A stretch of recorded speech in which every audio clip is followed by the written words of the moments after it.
저는 오늘 이게 송년주일 예배를 준비하면서 우리에게 필요한 것이 무엇인가 하는 것을 한번 생각을 해보는 시간을 가져봤어요. 우리가 한 해를 보낸다는 건 다른 말로 한다면 새해를 어떻게 준비할까 하는 것을 우리는 생각을 하게 돼 있어요. 그래서 이제 어떤 목사님은 이게 연말이 되면 기도원에 들어가서 기도하면서 그리고 새해를 어떻게 준비할 건가 하는 부분들을 이렇게 준비하시는 분들도 있더라고요. 그래서 우리가 준비를 한다는 것은 뭡니까? 뒤안길을 돌아봐야 돼요. 뒤안길을 돌아보면서 그 다음에 앞으로는 어떻게 할 것인가를 우리가 이제 생각을 할 수 있는 부분이 되는데요. 항상 우리는 뒤안길을 돌아보게 되면 아쉬움이 많이 남죠.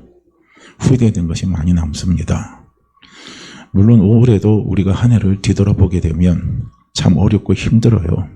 작년에도 어렵고 힘들었고요. 올해도 역시 어렵고 힘들고요.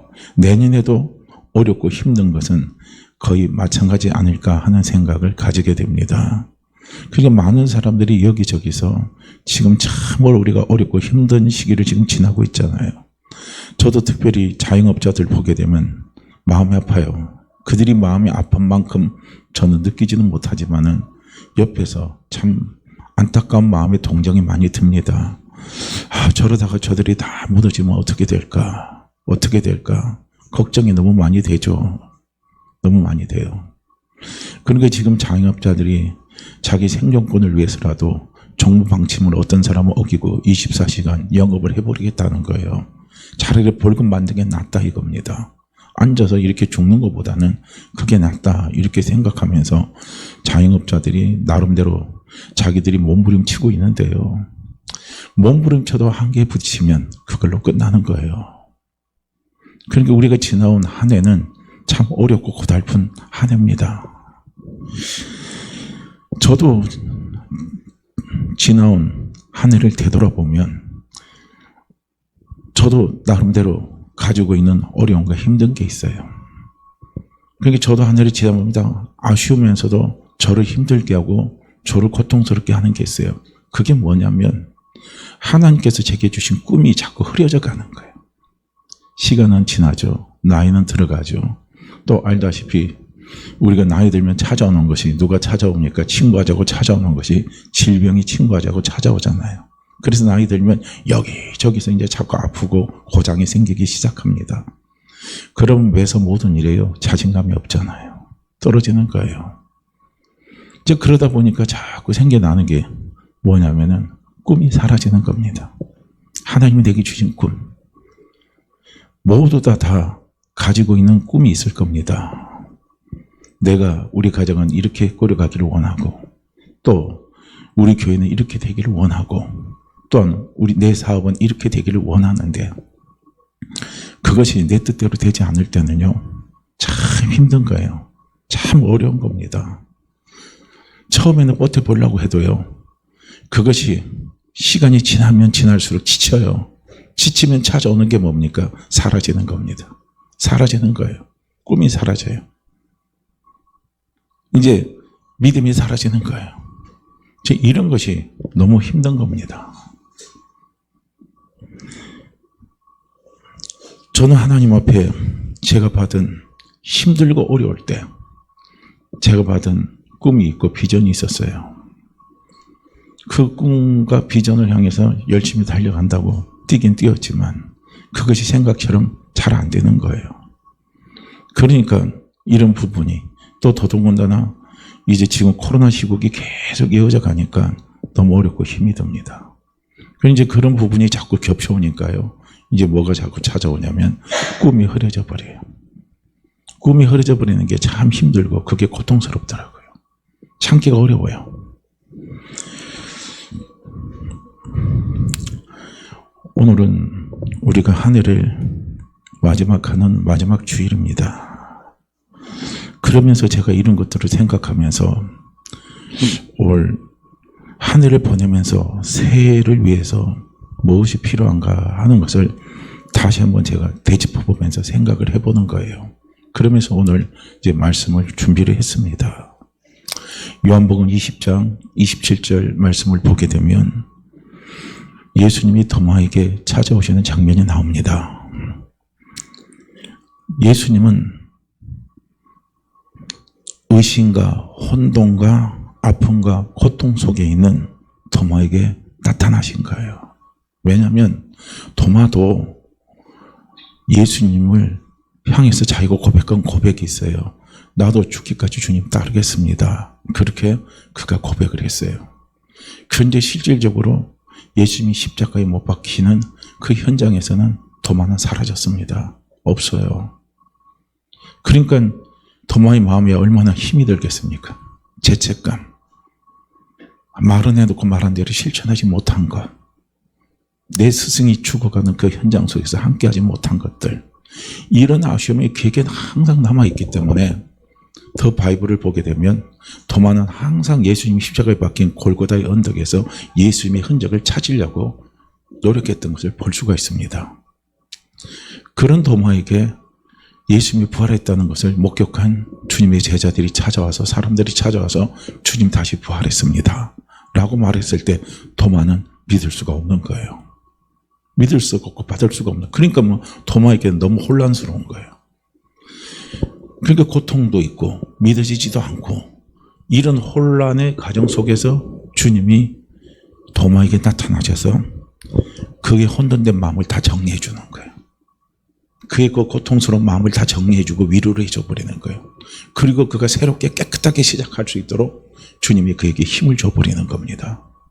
그러면서 도마에게 주님이 하신 말씀이 뭐냐면, 도마야, 너는 믿음이 없는 자가 되지 말고 너는 믿음이 있는 자가 되라 하고요, 도마에게 주님이 말씀하신 것을 볼 수가 있습니다.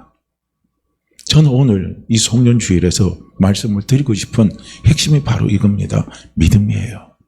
믿음입니다.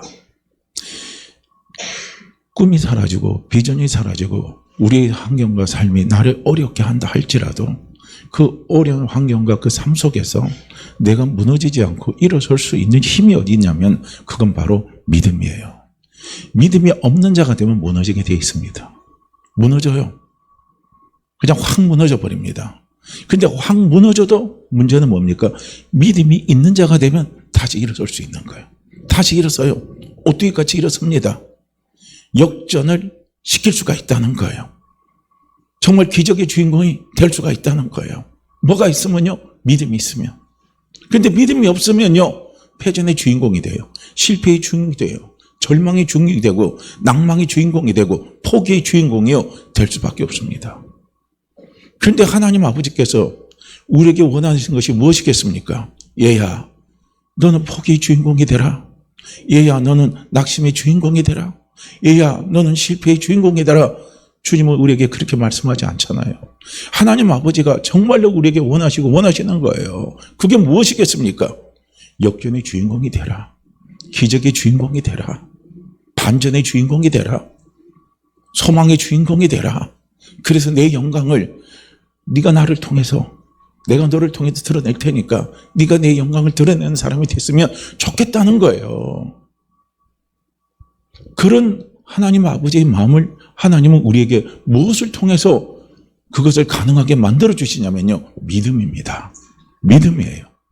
그래서 예수 그리스도를 믿는 믿음, 전능하사 천지를 만드신 하나님 아버지를 믿는 믿음입니다. 이 믿음을 우리는 잊지 말아야 되는 것이고, 또한 이 믿음이 흐려지면요, 이 믿음에 대해서 다시 우리는 회복하는 기도를 우리는 하나님 앞에 드릴 수 있어야 된다는 겁니다. 저는 신앙의 인물들을 생각해 보는 거예요. 우리가 너무 잘 아는 신앙의 인물들이에요. 그 인물들을 몇 사람을 생각해 보면 그렇습니다.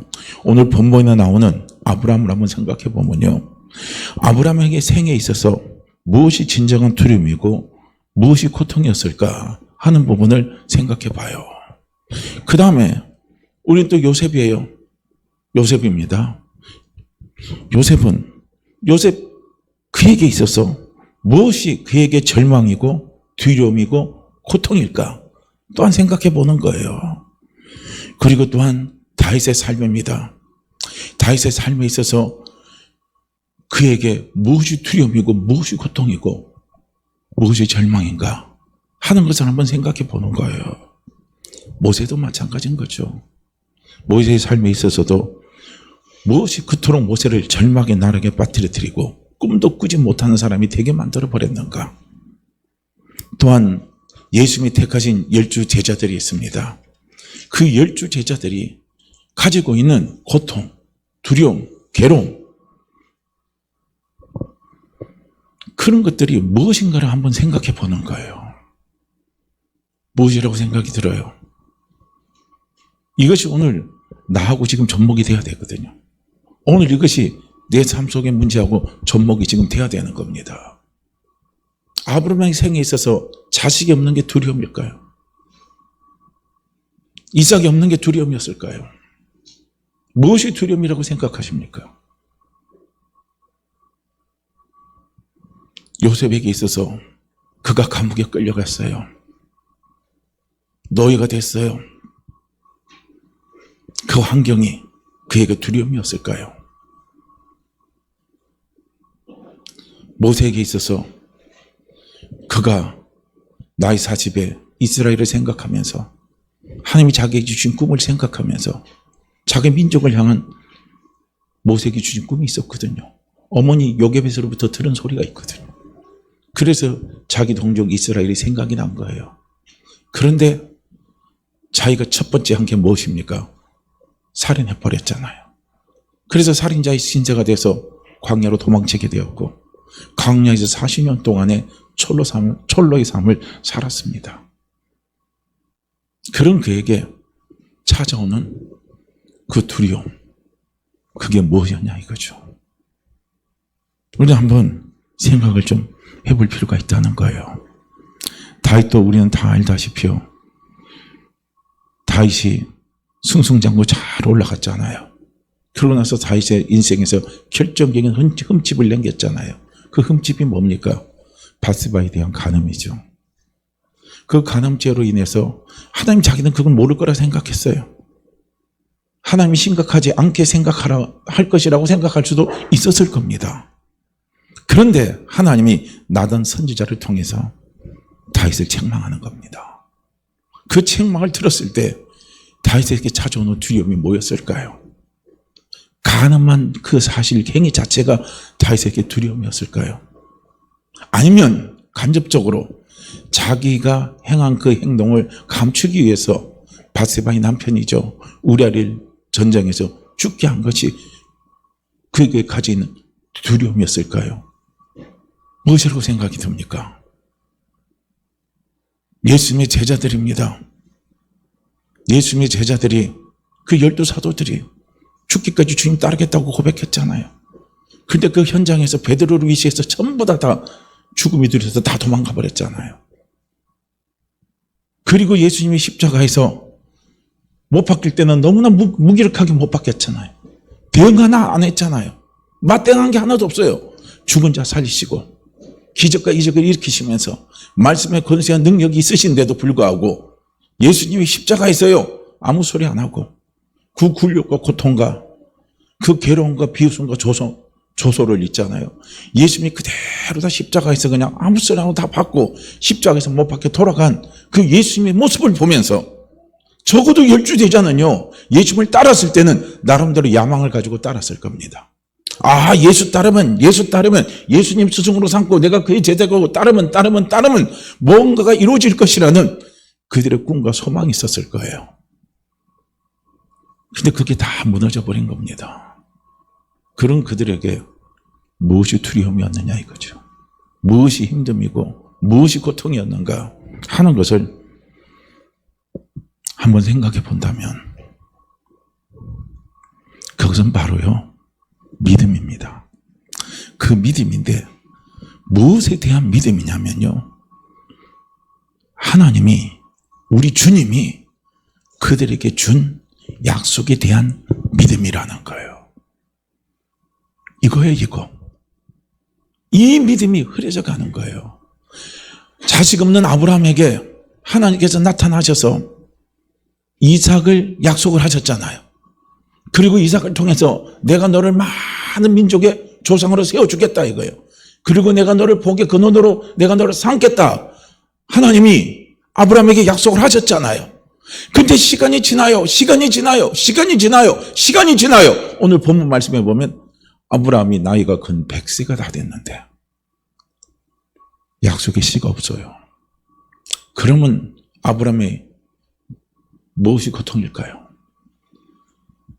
하나님이 자기에게 주신 약속에 대한 믿음입니다. 그 믿음이 자꾸 사라지는 거예요. 그 믿음이 흐려지는 거예요. 나중에 그 믿음이 완전히요, 자기 생각과 마음속에 다 떠나버리면요, 그게 고통인 거예요. 그게 힘든 거예요. 하나님이 내게 약속하신 믿음입니다. 아버지가 내게 약속하신 믿음. 그래도 그 믿음이 아무리 힘들고 아무리 어렵고 아무리 고통스럽고 아무리 내가 나약하다 할지라도 그 믿음이요, 나에게 살아 움직이면 그 믿음이 나에게 생명의 씨앗이 될 건데, 소망의 씨앗이 될 건데, 일어설 수 있는 씨앗이 될 건데, 그 씨앗이 다 썩어 문드러져서 없어져 가는 겁니다. 이것이 우리에게는요, 힘든 거예요.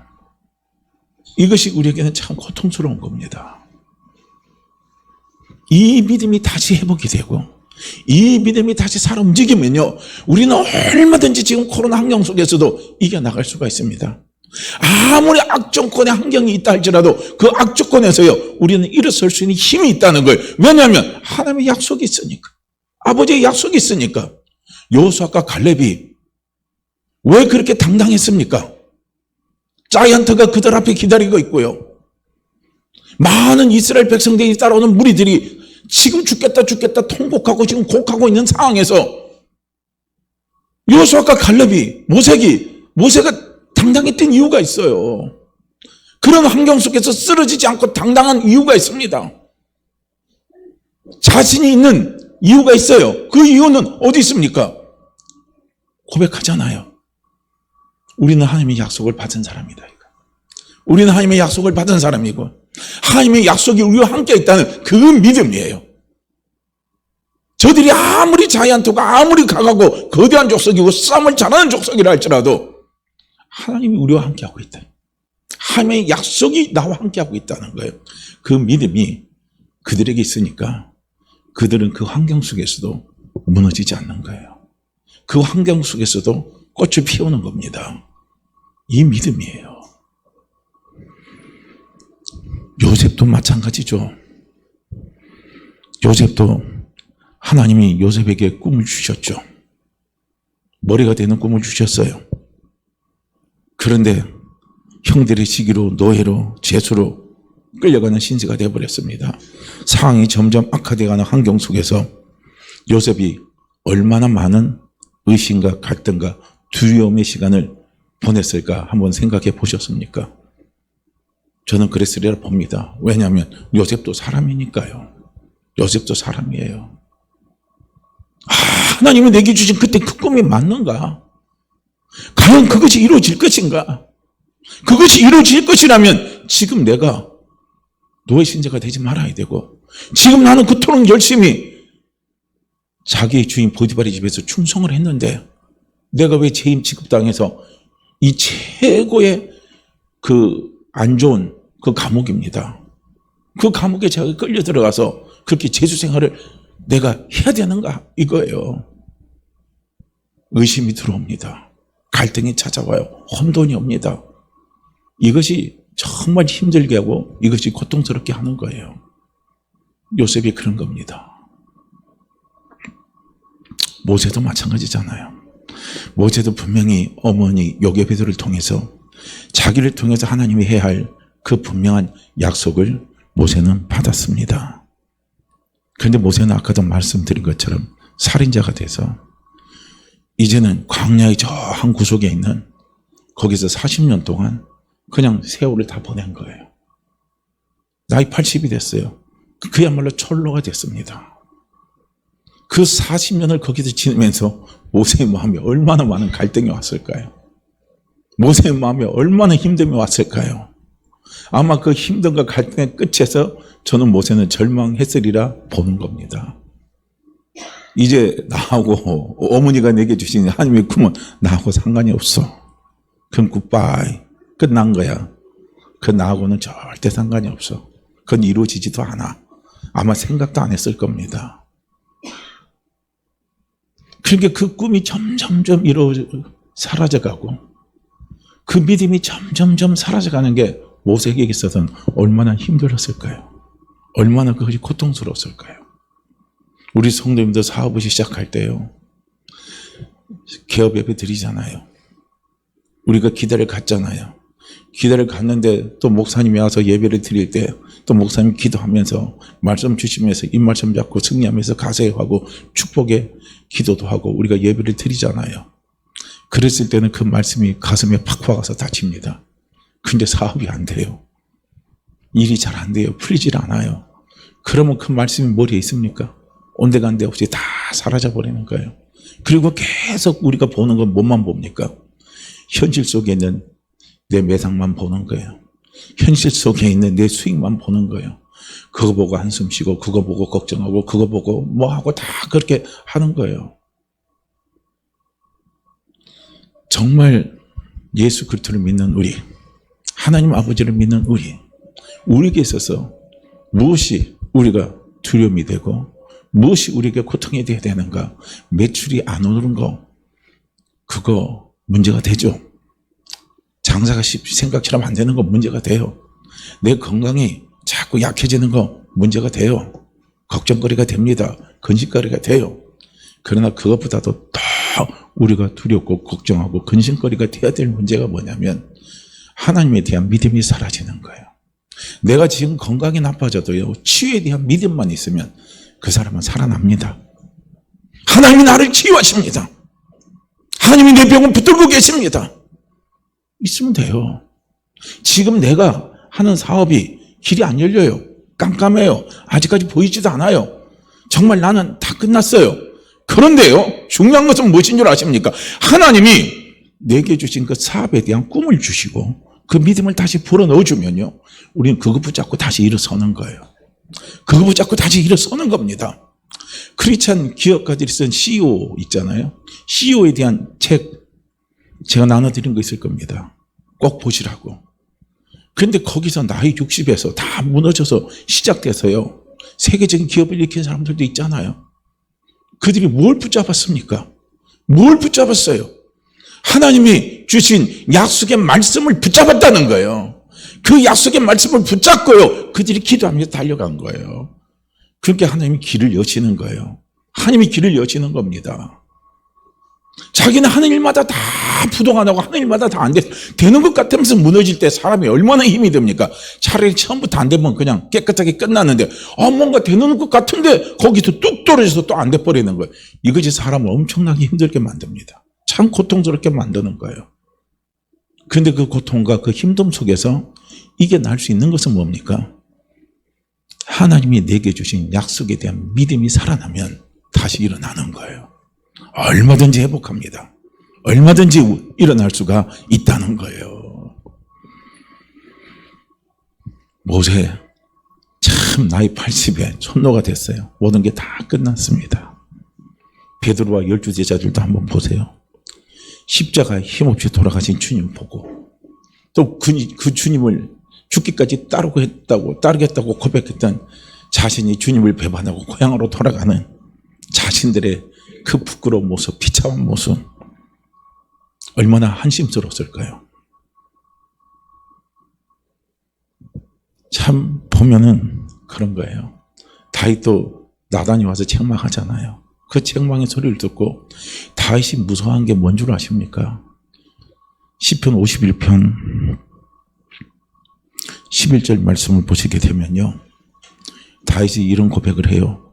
나를 주 앞에서 쫓아내지 마시고 주의 성령을 내게서 거두지 마옵소서. 이것이 다윗이 두려워하는 거예요. 죄짓고 나서 다윗이 두려워한 건 간음죄에 대한 형벌이 두려운 게 아니에요. 죄짓고 나서 형벌 받고 그러면요 자유하면 되잖아요. 그런데 문제는 뭡니까? 주의 성령이 자기와 떠나는 거예요. 주의 영이 자기와 함께하지 않는 거예요. 하나님이 나를 내치시는 거예요. 하나님은 나를 내쫓아버리는 거예요. 이거에 대한 두려움이요, 다윗에게 꽉 쌓여있는 거예요. 왜 그러냐면 다윗은 평생에 주님과 함께하는 삶이 어떤 삶인가를 다윗은 경험한 사람입니다. 구약에서 하나님이 함께한 사람은 어떤 사람이 하나님이 함께했습니까? 하나님 앞에 선택받은 사람, 왕, 제사장, 선지자들입니다.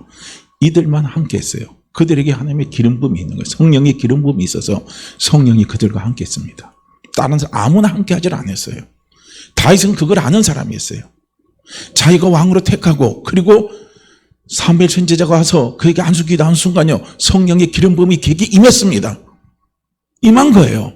그리고 그 성령이 자기와 함께 하시면서 그 어려운 10년 내 그 사울 왕의 그 엄청난요 그 핍박 속에서 암살자를 수시로 보내잖아요. 수시로 자기를 죽이려고 하는 그런 위기의 상황 속에서 살아오면서 함께 하신 하나님의 능력을 경험한 거예요. 함께 하신 하나님의 은혜를 경험한 겁니다. 그렇기 때문에 하나님이 함께 한다는 게 얼마나 소중하고 얼마나 귀한가를요 다윗은 안 사람입니다. 그런 그가 바세바를 간음죄를 저질렀잖아요. 그럴 때 다윗에게 있어서 가장 두렵고 고통스러운 것이 뭐냐면 주님이 그것 때문에 자기를 내치실 것, 자기를 다시 안 보는 것, 주의 성령이 자기를 떠나는 것, 이것이요 다윗에게 있어서는 너무나 힘들고 고통스러운 문제였다는 거예요. 이걸 봐야 돼요.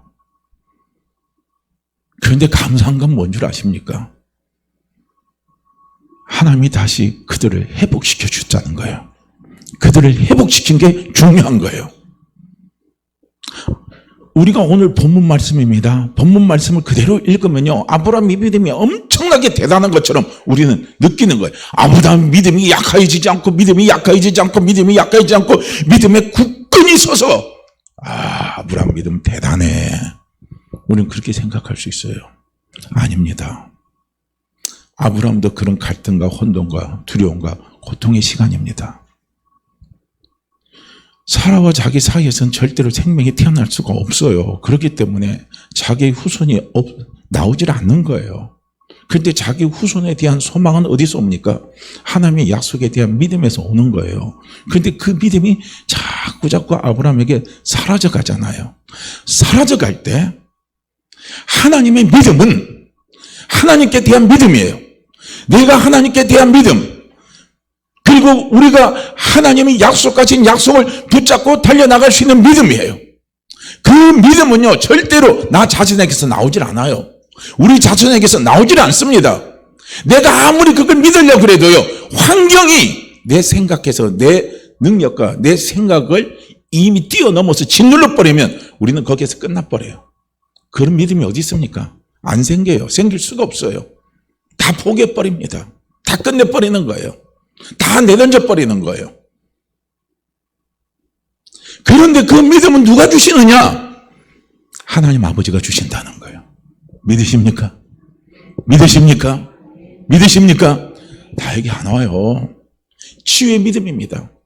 여호와 라파, 치유하신 하나님입니다. 아무리 옆에서요 여러분 하나님은 치유의 하나님이십니다. 기도하세요. 하나님 병 고쳐주십니다. 기도하세요. 병 고쳐주십니다. 아무리 말해도요 치유의 믿음이 안 오면 그 사람은 그거 갖고 기도 안 해요. 기도 안 합니다. 아무리 그 말해도 안 해요. 귀에 들리질 않아요. 그런데 어느 날 자기가 성경을 읽다가 어느 날 치유의 말씀을 듣고 그 말씀을 붙잡고 기도하다가 실제로 치유받은 사람의 간증을 들어요. 그러다가 그 믿음이 자기에게 올 수가 있어요. 그러면 그 사람은 그다음부터 뭘 합니까? 치유에 대한 기도가 오는 거예요. 하나님 내 병 치유하시니 감사합니다. 내 병 고쳐주시니 감사합니다. 내 병 치유해 주시니 감사합니다. 내 병 고쳐주시니 감사합니다. 내 문제 해결해 주시니 감사합니다고요. 그렇게 붙들고 가는 거예요. 이 하나님께 대한 믿음, 특히 하나님의 약속에 대한 믿음이죠. 그 믿음은 내 힘으로 되는 게 아니에요. 그걸 받았다 할지라도 그것을 지탱해 나가는 것도 내 힘으로 되는 게 아니에요. 그것은 누가 주시는 힘이 있어야 되냐면 성령이 주시는 힘이 있어야 돼요. 그분이 주시는 힘이 있어야 된다는 거예요. 그렇지 않으면 안 돼요. 그래서 아브라함도 보세요. 99세까지는 없었잖아요. 100세 때 드디어 이삭이 태어났잖아요. 그런데 오늘 본문 말씀에 보면 하나님께서 아브라함에게 주신 믿음이 세 가지가 있어요. 오늘 본문 말씀을 가만히 보게 되면요 17절 말씀에 보면요 믿음 바 하나님은 그렇게 말합니다. 믿음 바 하나님은 죽은 자를 살리시며 없는 것을 있는 것으로 부르시는 이신이라 그랬거든요. 그러니까 아브라함에게 하나님께서 주시는 믿음이 없냐면, 아브라함아, 나는 누구냐? 너는 나를 누구라 생각하느냐 이거예요. 어느 상태에서 그렇게 말씀하셨을까요? 이삭에 대한 믿음이 사라지는 거예요. 75세 때 약속을 받았는데 100세 때 이루어진 25년입니다. 시간이 상당히 지난 거예요. 그러니까 아브라함에게 있어서는요, 안 믿기는 거예요. 그 약속이 안 믿겨지는 거예요. 이제 그 약속이 희미해지는 거예요. 그 약속에 대한 신뢰를 할 수가 없는 거예요. 저도 그런 경험을 하지만요, 기도하다 보면 성령께서 그런 영감을 주셔요. 감동을 주셔요. 저는 다 포기했어요. 다 포기하고 다 끝났어요. 이제는 할 수 없다, 다 끝났어요. 그런데 기도하다 보면 성령이 제게 주시는 감동이 있습니다. 너는 나를 누구라 생각하느냐 이거죠. 너는 나를 누구라 생각하느냐 이거예요. 너는 나를 누구라 생각하느냐 이거예요. 오늘 아브라함이 주신 이 믿음을 다시 한번 생각해 보시길 바랍니다. 나 가진 거 아무것도 없어요. 내 눈에 보이는 거 아무것도 없어요. 내 눈에 되는 거 아무것도 없어요. 모든 게 다 다친 것 같아요. 모든 게 다 폐쇄된 것 같아요. 나를 도울 사람 아무도 없어요. 그럴 때 하나님이 말씀하셔요. 너는 나를 누구라 생각하느냐? 너는 나를 누구라 생각하느냐? 물으셔요. 그때 물을 때 우리는 뭐라고 답해요? 답할 게 하나도 없어요. 점점점밖에 안 나오죠. 답할 게 없어요. 점점 할 말이 없죠. 왜냐하면 이미 모든 게 다 포기된 상태니까 무슨 말을 할 수 있겠어요? 점점점 하고 있을 때 그때 뭡니까? 우리 안에서, 내 안에서 함께 계신 그 성령님이 우리에게 말씀하시는 거예요. 나에게 말씀하시는 거예요. 나는 이런 하나님이다 이거예요. 나는 없는 것을 있는 것 같이 부르는 자라는 거예요. 없는 것을 있는 것 같이 부르는 자라는 거예요. 하나님은요, 무에서 유를 창조하신 분입니다. 할렐루야. 무에서 유를 창조하신 분이에요. 영의 세계는 우리 눈에 안 보여요. 없는 것 같이 보여요. 물질의 세계는 눈에 보입니다. 그런데 미안하지만 안 보이는 세계에서 보이는 세계를 만들었다는 거예요. 성경은요. 안 보이는 데서 보이는 세계를 만든 거예요. 할렐루야.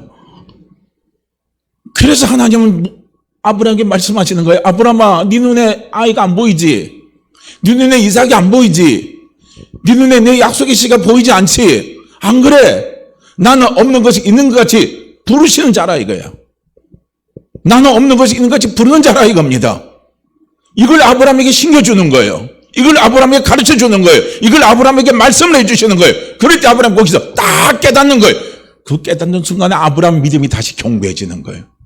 다시 아브라함의 믿음이 흔들리지 않는 거예요. 그렇죠. 지금 제 눈에는 이삭이 안 보여요. 씨가 안 보여요. 약속의 자녀가 안 보여요. 그렇지만 하나님은 없는 데서 있는 것, 없는 것이 있는 것 같이 부르시는 하나님이시라 이거예요. 아, 할렐루야, 주님 감사합니다. 아, 할렐루야, 주님 감사합니다. 그리고 다시 어떻게 해요? 하나님 앞에 그 믿음 가지고 달려갈 수 있기를 위해서 기도하는 거예요. 기도하면서 자기 아내하고 합방했을 때 드디어 하나님이 때가 되니까 이삭을 주신 겁니다. 할렐루야. 이거예요. 이루어주시는 거예요. 하나님은 다시 회복을 시켜줘요. 뭘 통해서 회복 주십니까? 하나님이 주신 약속입니다. 약속에 대한 믿음을 다시 회복을 시켜주신다는 거예요. 그걸 다시 상기를 시켜주신다는 거예요. 이걸 우리는 볼 수 있어야 된다는 거예요. 그 다음에 하나님이 아브라함에게 주신 믿음이 어떤 믿음이냐면요, 바랄 수 없는 가운데 바라는 믿음입니다. 바랄 수 없는 가운데 바라는 믿음. 이 믿음을 하나님이 아브라함에게 주셨어요.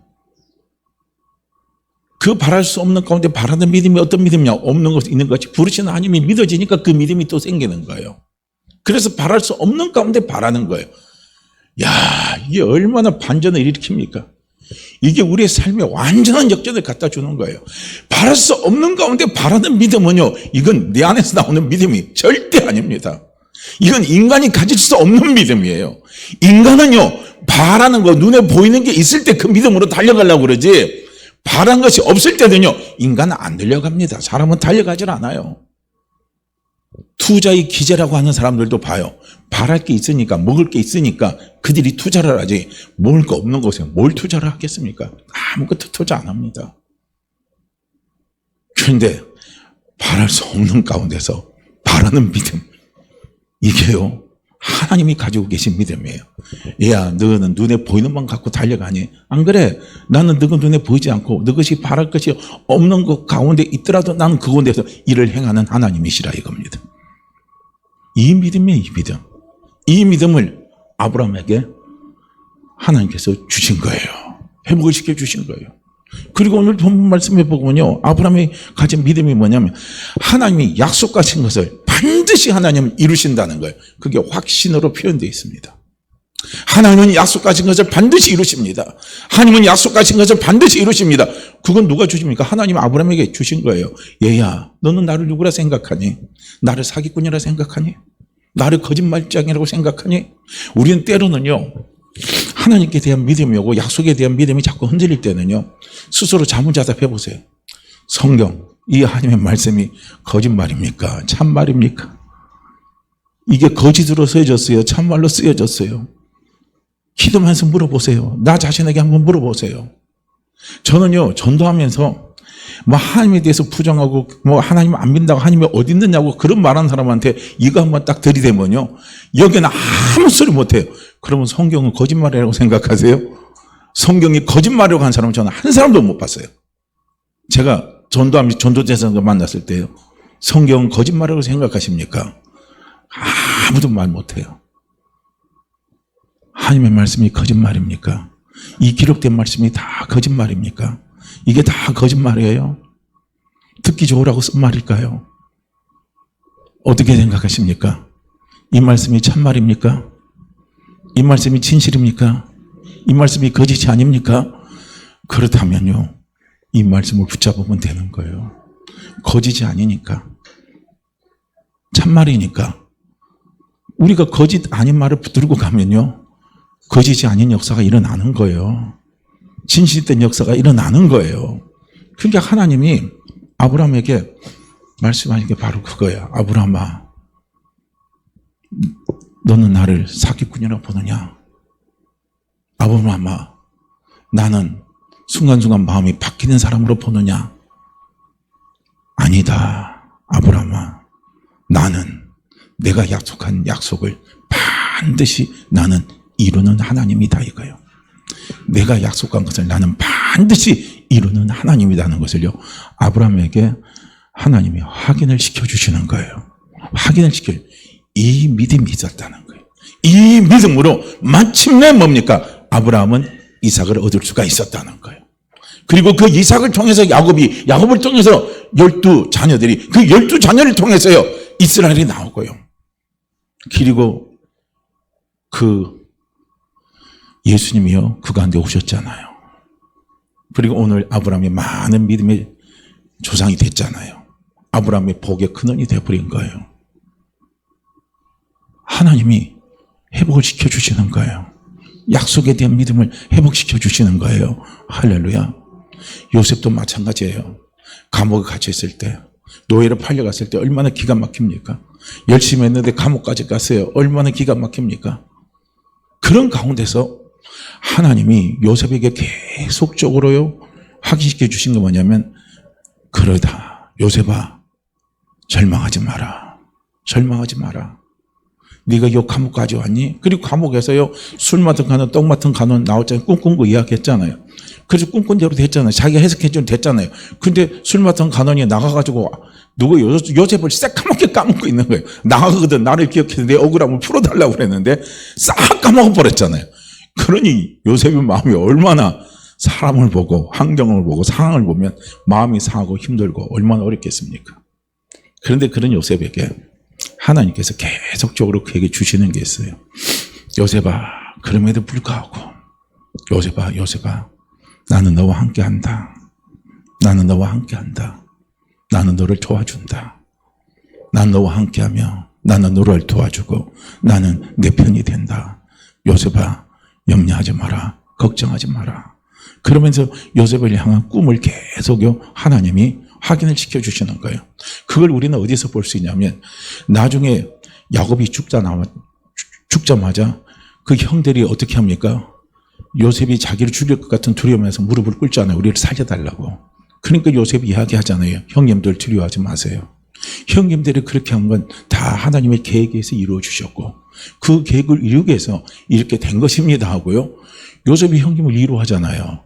거기서 우리는 볼 수 있는 거예요. 거기서 요셉이 그런 말을 할 수 있고 그런 말을 자기 형제들에게 할 수 있었던 것은 무엇이냐면 이미 요셉이 감옥에 있을 때, 이미 요셉이 노예 생활을 했을 때 함께 하신 하나님입니다. 임마누엘의 하나님이 요셉에게요 그걸 깨닫게 해주신 거예요. 그걸 알게 하신 거죠. 그래서 하나님의 약속은 너를 향한 네 약속은 반드시 이루어진다 이거예요. 네가 노예가 됐든 네가 감옥에 끌려갔든 네가 어떤 상황에 있든 너를 향한 내 약속은 반드시 이루어진다는 겁니다. 이거예요. 약속에 대한 확인입니다. 베드로 한번 보세요. 베드로가 예수님 부인하고 얼마나 힘이 들었어요. 그리고 주님이 하신 말씀이 생각해서 펑펑펑 울었는데 운 걸로 끝났어요. 그리고 다시 갈릴리 바다로 돌아간 거예요. 그러니까 다른 제자들도 베드로 따라서 베드로도 갈릴리 갔는데 우리도 그냥 갑시다 하고 그냥 다 떠나버렸어요. 그리고 베드로가 얼마나 힘이 들어요. 다 포기한 거죠.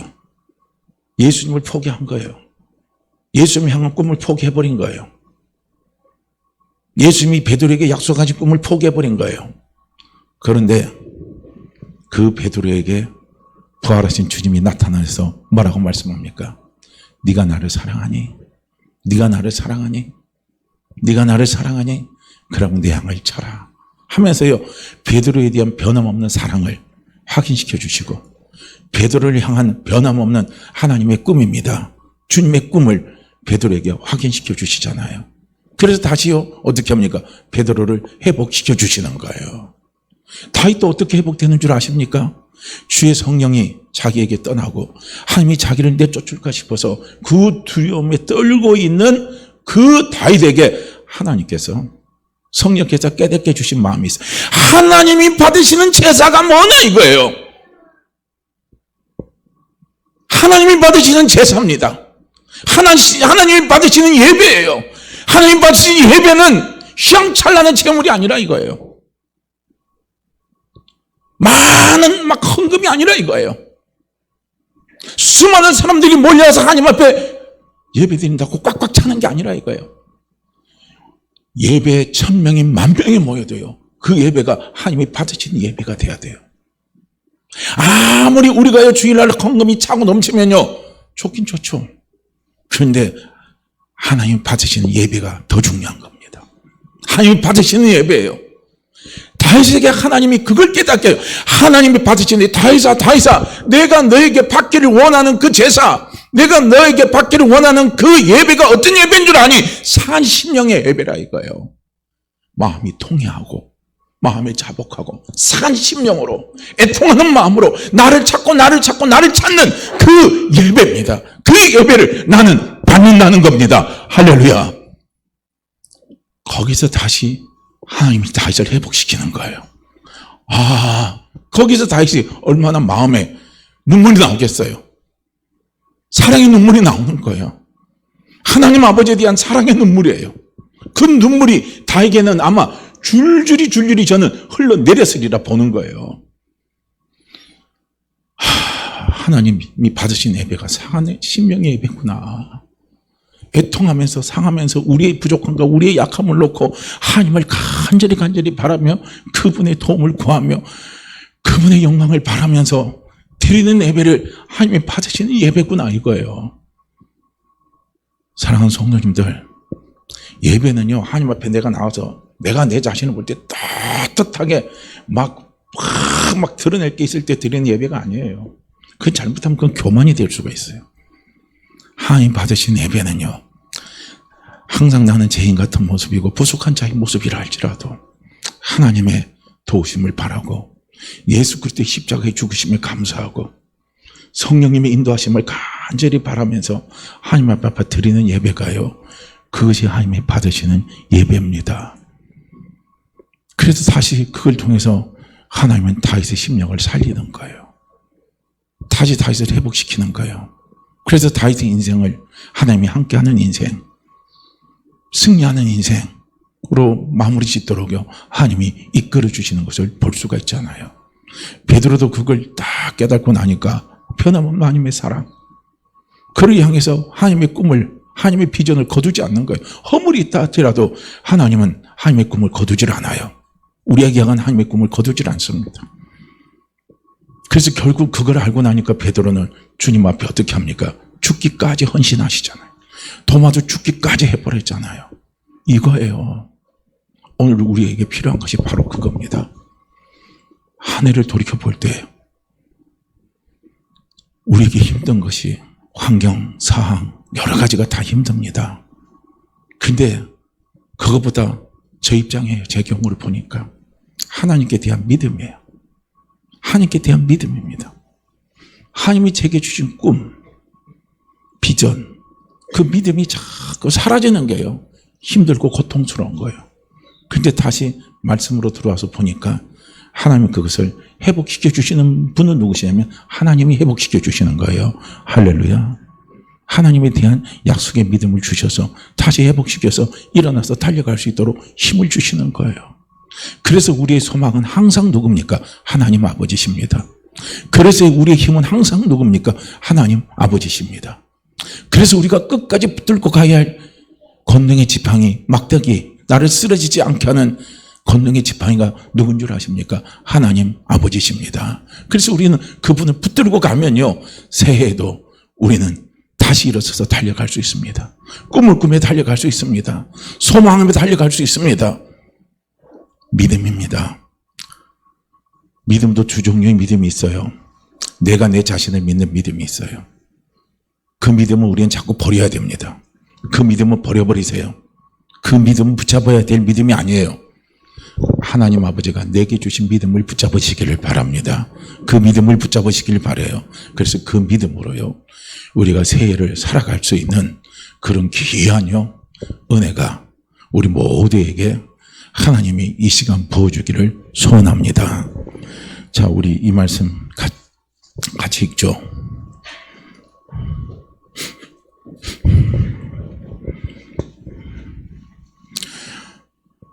로마서 4장요 21절 말씀 우리 함께 읽습니다.